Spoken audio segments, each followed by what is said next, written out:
You're listening to DraftKings Network.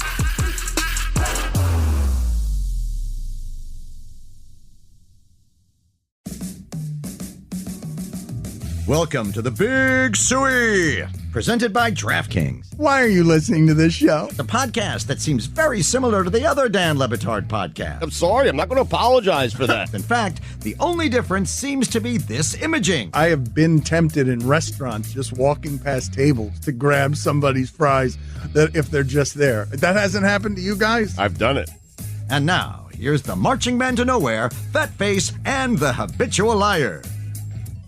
Chris Cody, do me the favor, please, of playing the stat of the day music here. It's got a little heartbreak in it today locally. Start of the day, start of the day, it is the start of the day. Start of the day, start of the day, it is the start of the day. Start of the day, start of the day, it is the start of the day. Start of the day, start of the day, it is the start of the day.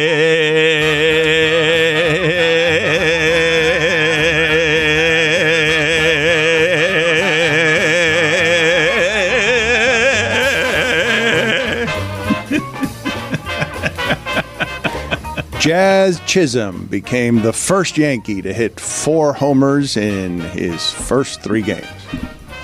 It's never happened before. It's a pretty historic franchise. One of them was against a position player. Yeah. Okay, but in 403 games with the Marlins, Jazz had 3 multi-home run games. In 3 games with the Yankees, he has 2 multi-home run games. That's a better stat, I think. Just needed people watching. Is there heartbreak, though? Is there heartbreak? Well, I'll tell you what. You say we're going to bring David Samson in here from Nothing Personal, but I will tell you that after saying earlier this week that when the Marlins made that trade, my initial feeling was good for Jazz. He'll get to play with another team. When I saw him strutting around third base, electricity in the ballpark, pimping out the trot, I felt bad. Like I felt bad for South Florida seeing him in a Yankee uniform. You can't control how you feel in that moment. I was surprised that it's how I felt. I'm surprised you felt that way because I don't think Jazz has done enough, and I don't think the fans care enough about him if he goes somewhere else and wins a World Series with the Yankees. I don't think anyone's going to care. For me, Sam Darnold, who the Jets drafted. He is now the starting quarterback in Minnesota. If he turns into a great quarterback in Minnesota, that is a reason to be upset. That's a reason to be sick to your stomach because you had him as a Jet. He went to Minnesota. He turned into a great player. I don't think anyone cares about Jazz Chisholm down here. That's not true. Oh, come on. You think he has some sort of attachment to the city where people care that Jazz is doing it in New York? People who care about the Marlins. What do you mean? What do you think, Samson? What are your thoughts here? I rooted against every single player I ever traded. And I wanted them to get off to cold starts. I wanted to be proven right as quickly as possible. And believe me, the Marlins brass, as they watch what Jazz has done, they'll rationalize it by saying it's only a few games, and they'd be correct. Overreaction is exactly what you're doing, but the stat is the stat, but it's not what you want to see. You want to see your pitchers get rocked, and you want to see your position players go into a slump, especially with what the Marlins did yesterday, which I believe is great for the franchise. And I never had the guts to do what they did. Not what you want to see. You want to see me of doing. And believe me, we did a bunch of redos. Yesterday really was one of the great one-day redos in the history of a franchise that's had a lot of days. Stugotz, why would you think that Marlins fans, Jazz Chisholm is not only their biggest name player, but he's the only national star that they had. He's the only thing that they had that had personality and marketing behind it. First of all, David is speaking from a president of a Major League Baseball team standpoint. So, of course, when he made a trade, he would root for himself himself to win that trade, doesn't want the player to perform well. I understand that. I just don't think Marlin fans, he wasn't traded to Philadelphia. It's not Atlanta. It's not the Mets. He's in the American League playing for the Yankees, and I don't think he did enough down here for Marlin fans to be glued to their television, sick to their stomach because he's hitting home runs in the Bronx. It can just hurt. It doesn't have to be glued to television, sick to stomach. I like Jazz, but I'm in the grand scheme of Marlin fire sales, I'm with Stugotz. This one doesn't even make the medal stand. Right. This is like we traded away Ozuna, Yelich, and Stan. We traded away Gary Sheffield. This is nothing compared to those. The only thing, and I'd like to hear what David has to think about this. The only thing is because he's young, if he does turn out to fill his potential somewhere else, could that have happened here? But if he turns out to just be maybe a 1-2-time All-Star, has a nice little career there with the Yankees, yes. I don't think anybody in Miami or South Florida really cares about Not just young, though. Fun and interesting, too. It's not average. Just young. He's average, Dan. I know you're excited about him because he was on the front of the show. That was all Jeter doing that. All the talk of Jeter being his idol, and it was all ridiculousness. Jazz needed to be traded off this team, and the fact that he was given to the Yankees, whatever happens with the Yankees is fine. He's not the star. He's not the center of attention.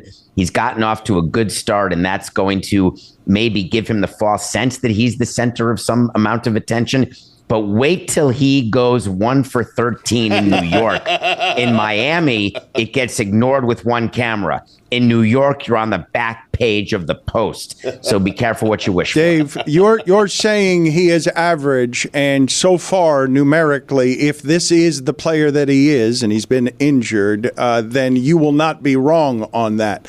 But I'm not wrong when I say rare is the player that has that kind of power at that size. Rare is the player that has the skill set that this person does. He can grow. His potential is bigger than his production has been thus far. And I believe that he can be an above average player. He is not an average baseball player.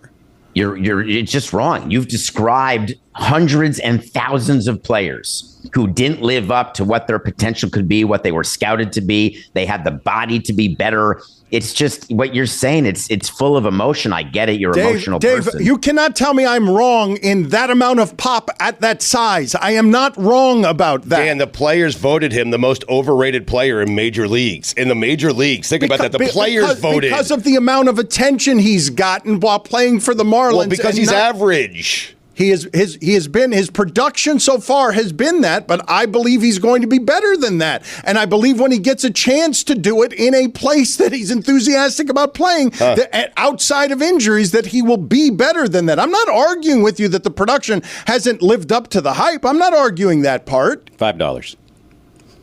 For? Tone. Oh, yeah. Okay. Yep.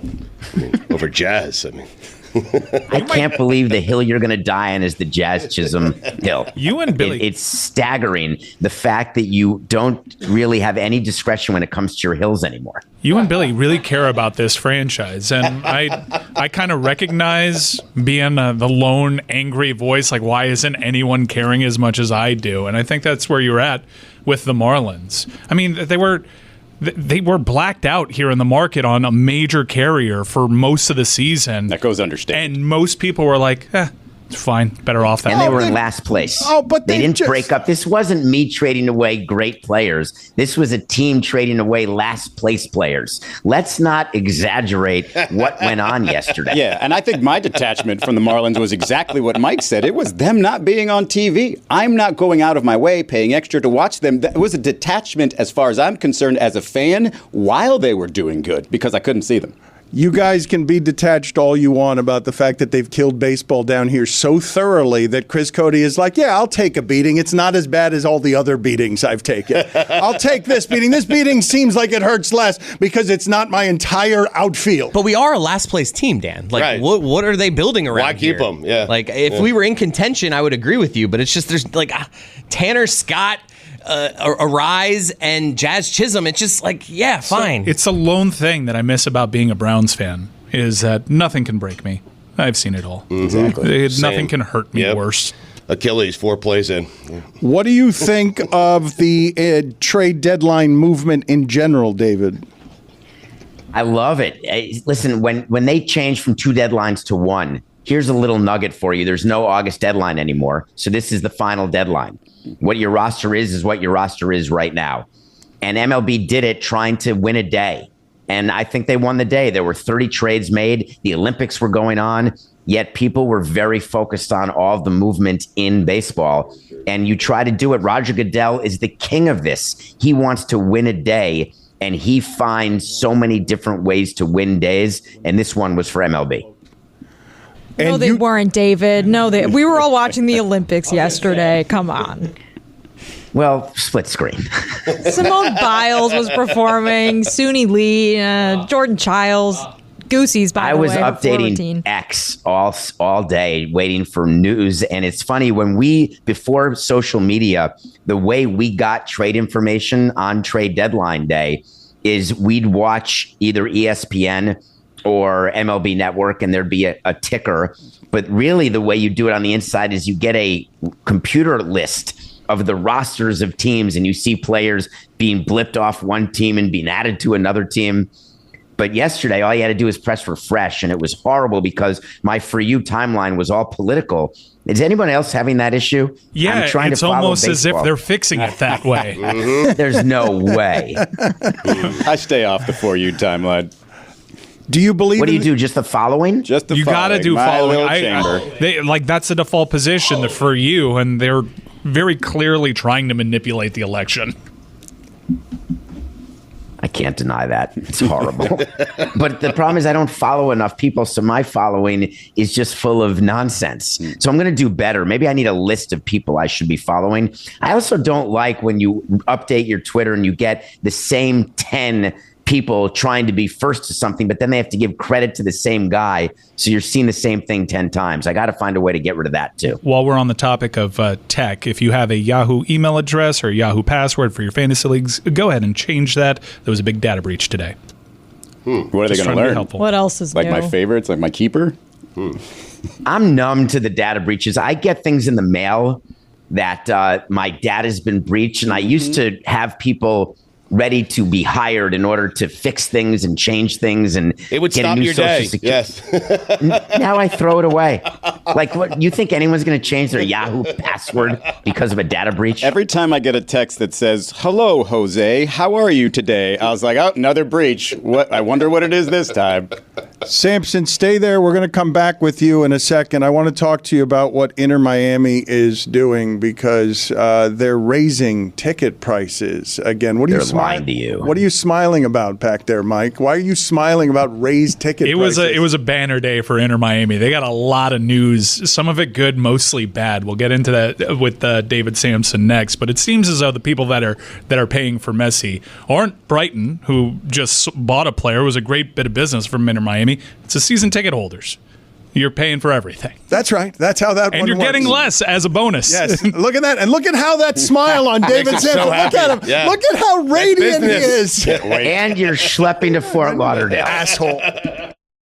They say opposites attract, and that's why the Sleep Number Smart Bed is the best bed for couples. You can each choose what's right for you whenever you like. You like a bed that feels firm, but they want soft? Sleep Number does that. You want to sleep cooler while they like to sleep warm? Sleep Number does that too. 9 out of 10 couples say they sleep better on a Sleep Number Smart Bed. Only Sleep Number Smart Beds allow you to both choose your ideal comfort and support with your Sleep Number setting. Sleep Number Smart Beds automatically respond and adjust to your movements, so you sleep comfortably all night long. Did you know that you can beat the summer heat with a Sleep Number Smart Bed? Sleep Number beds have a temperature balancing bedding like True Temp bedding, which is designed to move heat and humidity away so that you sleep just right. JD Power ranks Sleep Number #1 in customer satisfaction with mattresses purchased in store. And now Sleep Number Smart Beds are starting at $999. Prices higher in Alaska and Hawaii. For JD Power 2023 award information, visit jdpower.com/awards. Only at Sleep Number store or sleepnumber.com. Don Le Batard. Fans cheer that type of stuff. Tom Brady went down with an Achilles the only time he got hurt in his entire career, and I was fist pumping in my living room at home because the Jets finally had a chance to win a division. I mean, I'm sorry. I'm not going to apologize for that. I'm sorry. I'm not going to apologize for that. Is one of the most amazing sentences you've ever uttered. Stugotz. From the maker of Trust Me, Don't Trust Me comes, I'm sorry, but I'm not going to apologize. You are amazing. Thank you. I know. You are a flabbergasting delight. You happen upon genius comedy by accident. That's my gift. This is the Dan Le Batard Show with the Stugotz. So a lot of news on the InterMiami front, as we alluded to. Not only did they raise ticket prices, some benefits for ticket members going away, so they're getting less, being charged more. They're peeling away things like friendlies, and cup competitions were kind of dicey. It depended on the competition, but that's not included. You essentially get 17 matches for this newly increased season ticket price, and it should be noted that Messi has missed more than half of the InterMiami matches this season. People who would make this investment in InterMiami could always fall back on the secondary market, like Game Time. Game Time is an unbelievable place, everybody. Fantastic. That's where I would sell my tickets. That's where I would buy my tickets. I didn't even mean to do that. No, it even snuck up on me, Dan. I wasn't even planning on it, but it was just so perfect. I couldn't avoid it. Download the Game Time app, create an account, and use code Dan if you want to get these low-priced InterMiami tickets, because there's going to be plenty. For $20 off your first purchase, terms apply, last-minute tickets, lowest price guaranteed. So here's all the news. Great bit of business. They bought a player for $3 million and have sold that player, Diego Gomez. He's going to Brighton. That was reported by the great MLS reporter Tom Bogert. Follow him. He's amazing. That's a great bit of business. One of the better deals in terms of transfer, bought, and sell price maybe ever. And they also announced, very quietly, the stadium isn't opening in 2025. I think that became pretty self-evident if anybody's driven past the site. Or flown over it. Yeah, or flown over it. Or lived in Miami for 5 minutes. Yeah. So that's not going to open until 2026. And that's a bummer if you're a season ticket holder. You're hoping to get in that building. But what else do you have for me, InterMiami? Also, we're raising ticket prices on you. What do you make of the day that was for InterMiami yesterday? It's a day from heaven for the owners, because they've got to start recouping the investment they made in Messi. And it was always their plan when they gave him that contract, was to figure out the different ways. And I think the issue with the stadium, they knew from the beginning the stadium wasn't going to open in 25. It never had a chance. There's not a piece of rebar. There's not a piece of rebar at all on the site, as you know. And they chose today to do it, because it's sort of like the news dump, where here's everything that we're doing. We're going to rip the Band-Aid off and give it to you now. But the thing is, Mike, that while you got rid of your season tickets, they've got enough season ticket holders in Fort Lauderdale who will pay that price. And as long as that happens, the prices will continue to go up. All that has to happen is for people to say no mas, and be done. No, pun intended. But I think that day is coming, because they were very careful. The supporters section, which if you've ever attended a game, they've got a great supporters section. They were going to stage a walkout last year, and at the death, InterMiami avoided that from happening. I don't think they're going to be able to avoid it. And as someone that hadn't gone for quite some time, I went to the Leagues Cup match last weekend, and I was kind of disappointed by the crowd. That was a crowd that, no matter what anybody would say about this market and its interest in soccer, even pre-Messi, it was pretty well attended, and the crowd was thin for this match. I think people are starting to say with their money that they're not buying anymore, and it'll be curious to see what the pivot is.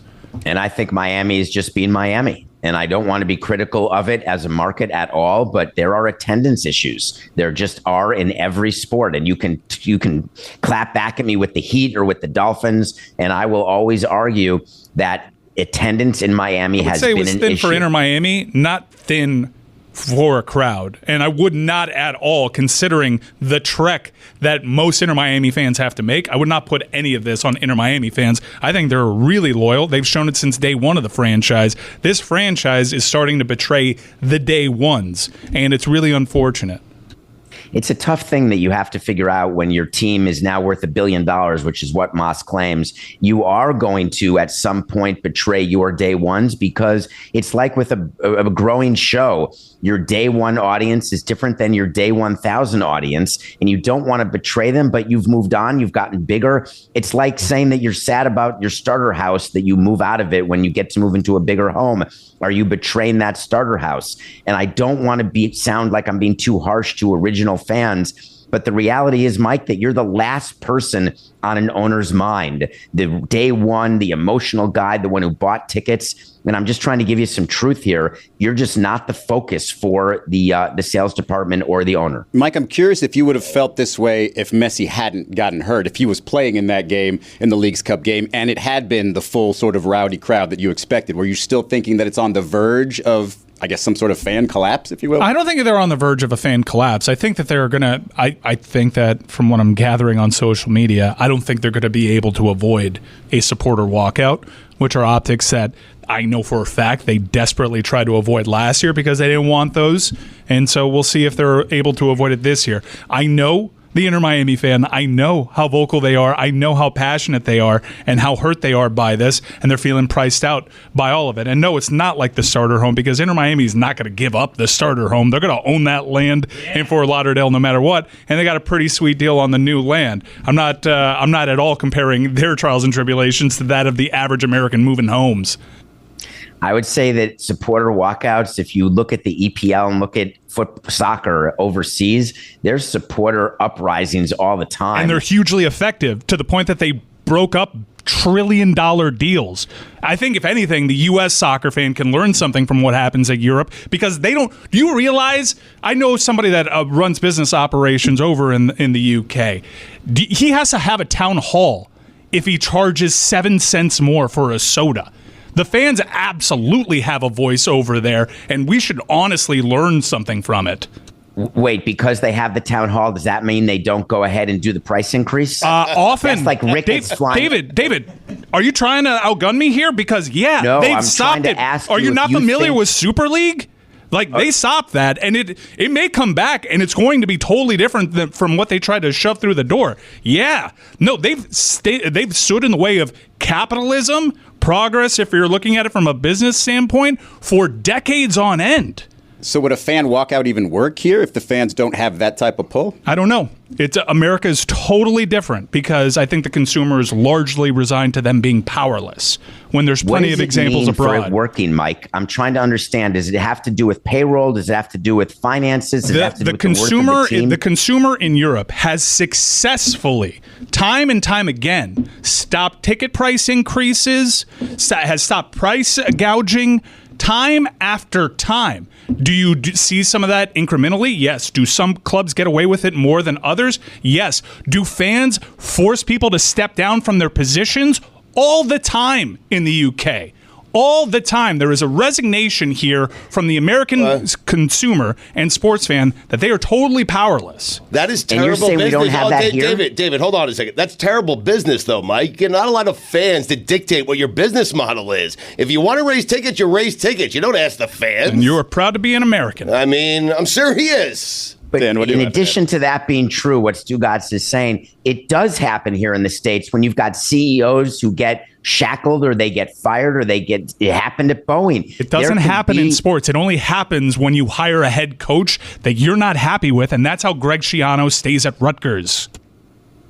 Mike's doing a new thing here, David, where he's got a coffee mug and he's slamming it as he's yelling at you, and Dan's just cracking up. And I'd like to know what Dan's cracking up about. We're out of the paper cups, so now I'm a coffee mug guy with tea in there. But I do like the visuals of that. It's night and day. It is very different. I know some of the same people Mike is talking about, and they are very careful about doing stuff like this to their fan base over there. They run scared of their customers. The customers do have a voice that South Florida doesn't have. But when you criticize attendance in South Florida, and that's certainly very easy to do, what do you do with the fact that the Heat have sold out every game since 2010? It's like the fourth longest streak ever.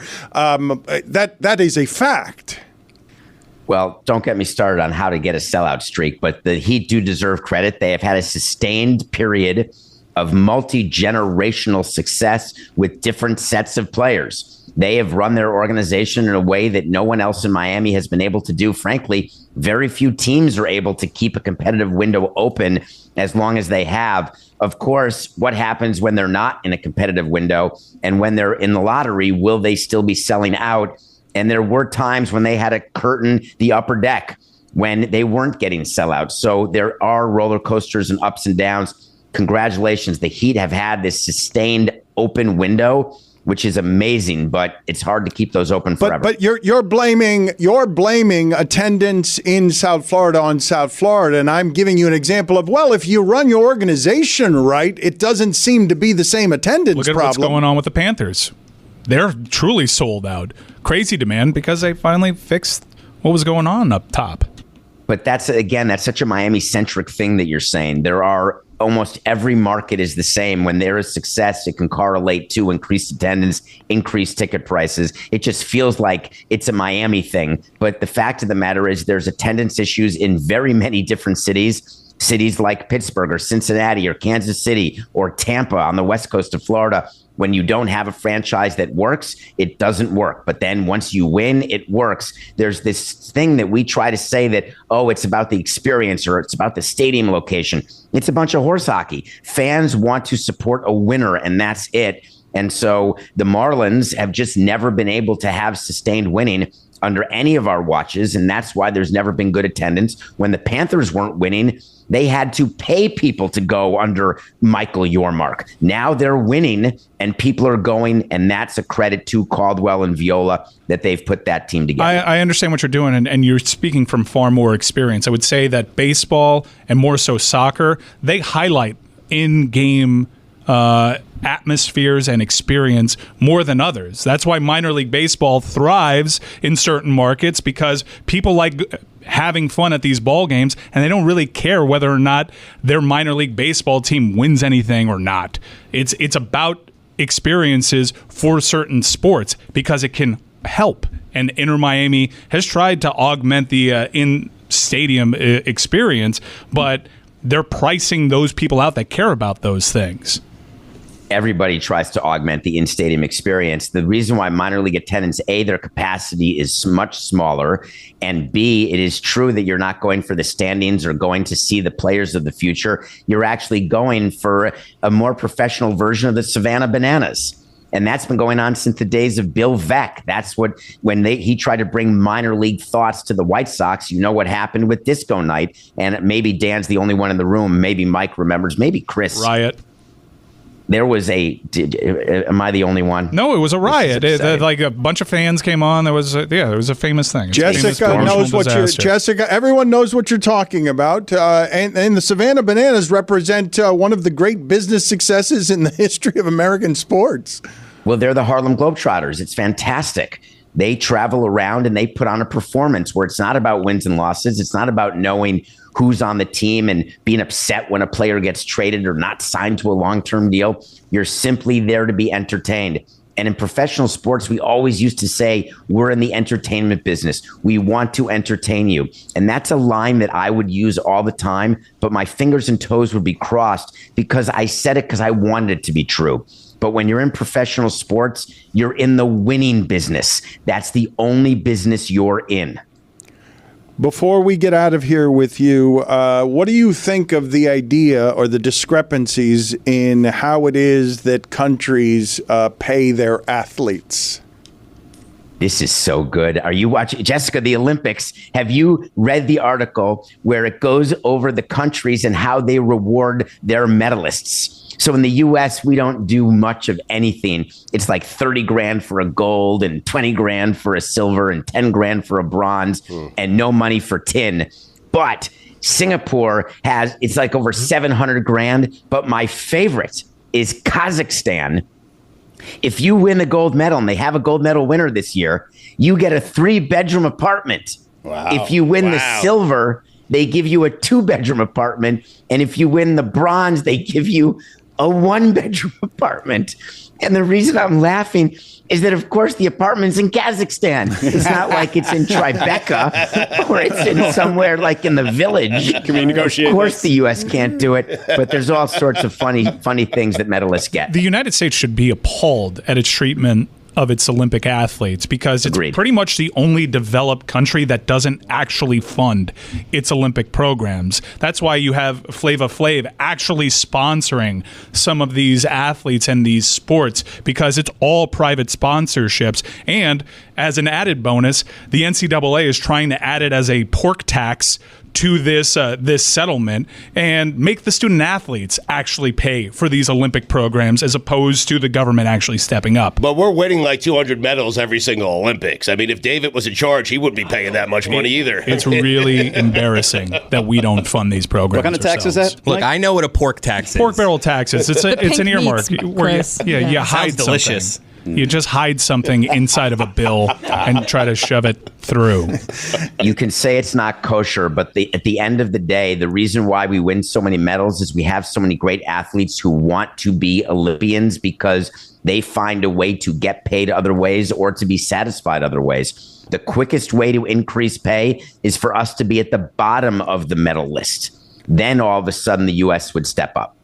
What is the movie you're reviewing for us this week?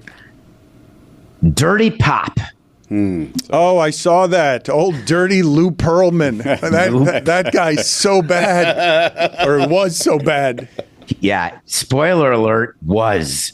Lou Pearlman is a man who started Backstreet Boys and NSYNC. And he looks a little bit like someone who would start Backstreet Boys and NSYNC. And you wouldn't realize until you're watching the 3-episode arc on Netflix that he was a criminal, a Ponzi schemer, and an overall bad guy. And you see Justin Timberlake as a little boy. You see the Backstreet Boys when they start, and you're thinking this could be a feel-good story. And then you realize it's called Dirty Pop, and boy, was he dirty. And it makes me sick. So I don't want you to watch it because you're going to lose faith in our system. You're going to lose faith in all the adults who try to do good things for good people, and you're going to be cynical like me. Do not watch it, but just know that the guy who started Backstreet Boys and NSYNC was a pig. Well, hang on a second. He is now Didn't dead. He, at the heart of it, just really, really, really want to make boy bands? Because he didn't actually make all this money. He just wanted to repeat what he really liked doing. Absolutely not. He was supporting a Ponzi scheme where he was living a lavish lifestyle based on people investing money in BS companies and then having the boy bands perform for them, and God knows what that means. Could have done that a lot of ways, but he really had a fandom for boy bands. Like that's the one thing about this show that was wild to me is that whole era of boy bands that affected my life and so many people here was started by this gentleman, and he was largely responsible for all of it. Don't watch the documentary. Seems like Izzy's a fan. I mean, David, not of Lou Pearlman. Not if you watch this documentary, you cannot We wouldn't know who Justin Timberlake is if it wasn't for Lou Pearlman. And we'd all be better off. Let the man speak. He was in the Mickey Mouse Club, is he? Yeah, what are you there's talking a lot about? of Mickey Mouse Club members that don't make it that big. See you later, Samson. Good talking to you. I will remind the audience, Nothing Personal is a daily podcast that is skyrocketing because he does a lot of subject matter that most will not touch. Thank you, David. Good talking to you. Take care. In a world of slot reels and blackjack deals comes the must-play event of the summer from DraftKings Casino, featuring nonstop action and an all-star cast of games, including A-lister Loki's Luck. This summer's blockbuster is one you won't want to miss. Plus, new players can get $100 instantly in casino credits with just a $1 wager, and all players get a blockbuster bonus every week. Sign up with code DLS and grab your popcorn. It's showtime on DraftKings Casino. Gambling problem? Call 1-800-GAMBLER. Or in West Virginia, visit 1-800-GAMBLER.net. In Connecticut, help is available for problem gambling. Call 888-789-7777 or visit ccpg.org. Please play responsibly. 21 and over. Physically present in Connecticut, Michigan, New Jersey, Pennsylvania, West Virginia only. Void in Ontario. Eligibility and other restrictions apply. New customers only. $1 wager to earn $100 in non-withdrawable casino credits that expire in 168 hours. Terms at casino.draftkings.com/blockbuster. Don Le Batard. Marty Schottenheimer passed away. Stugotz. Why do you sound so happy? How did you say that? Yeah, you're very excited about that. That was wrong tone. I was not excited. I was not excited. Unbelievable. I was merely pointing out that a Browns legend had passed away. Hold on. That was Hey, guys, Marty Schottenheimer died. Hold on. And maybe the greatest coach to never win a Super Bowl. Okay, wait a minute. Let's just settle down. Let's all settle down. Do you hear? This is the Don Le Batard Show with the Stugotz. I wanted to continue here with something that we got into because You guys are in a funny place with the Marlins that I totally understand, and it is the worst place for a sports franchise to be.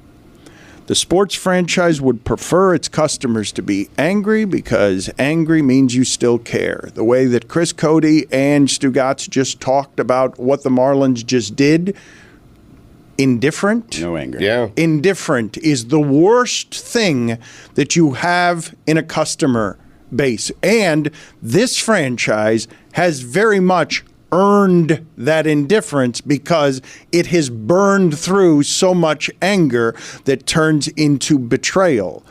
I thought that was largely dead in me.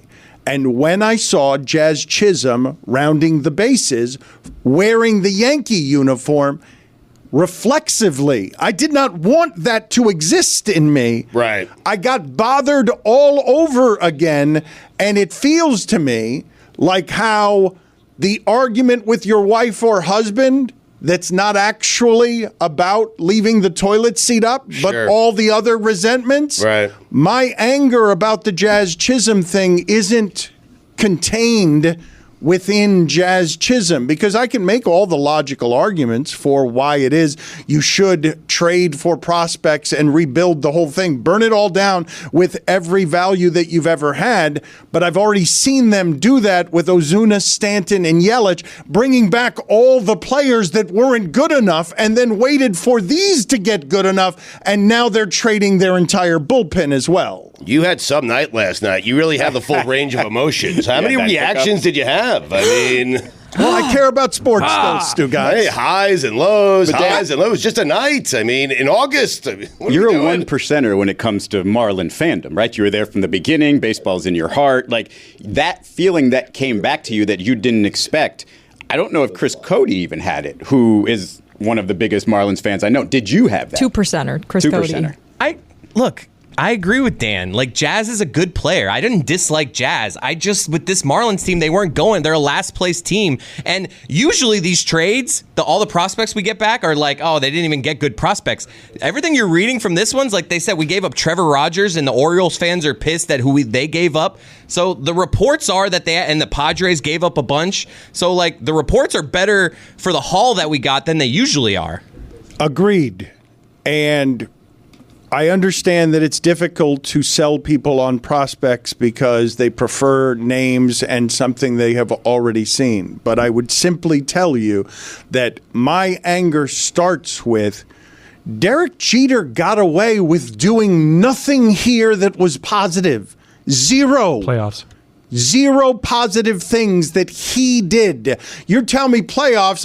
It's 30-31 they went during playoffs is playoffs. You got Sandy in a trade. Yeah. I mean, it's not an illustrious list of achievements. There's 2 World Series championships early on in the franchise's history, and then Jeter has tied for first the other achievement. But Dan loves baseball. It's a body of work thing. That's what it is for you. It's just a body of work. You love baseball. You wanted baseball to work down here. It has a couple of years where they won it all, but for the most part, it hasn't. It's not just body of work. It's the consortium of teaming up with the people in power in baseball to ransack South Florida and kill the sport here because of the greed around the business. When you tell me Jeter, with all of the things that they did, and you're still making an argument on behalf of Jeter when... Not making an argument, just pointing out things. The reason the franchise is in this kind of disrepair is because he came down here to be the latest of the saviors,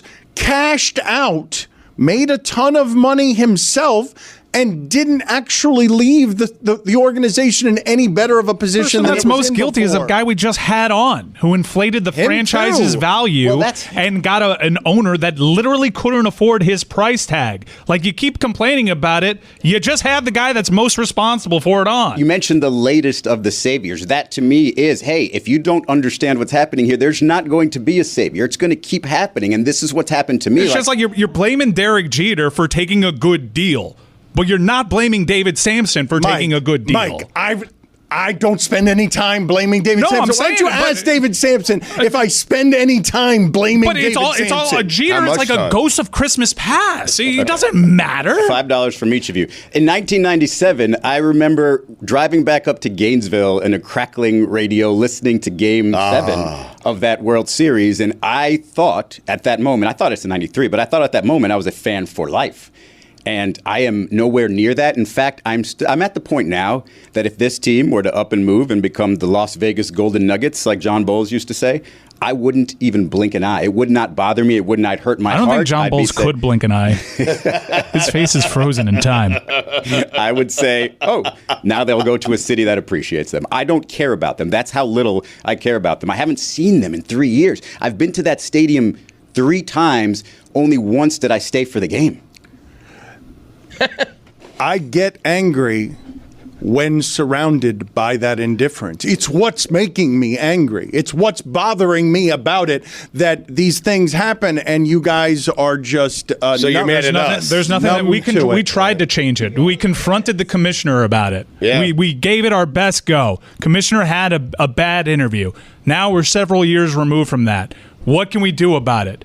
We can openly lament all we want. This is like we need someone to buy the team for way more than it's worth, like the last guy did. That's all that's saving them. We've just accepted baseball for what it is down here. I mean, every 10 years we'll get lucky, perhaps, and then every other year we'll be bad. I mean, it's July. But didn't Mike just talk about how the European fan has such a strong voice? Haven't we been doing that down here where we haven't been supporting this team and nothing's really changed?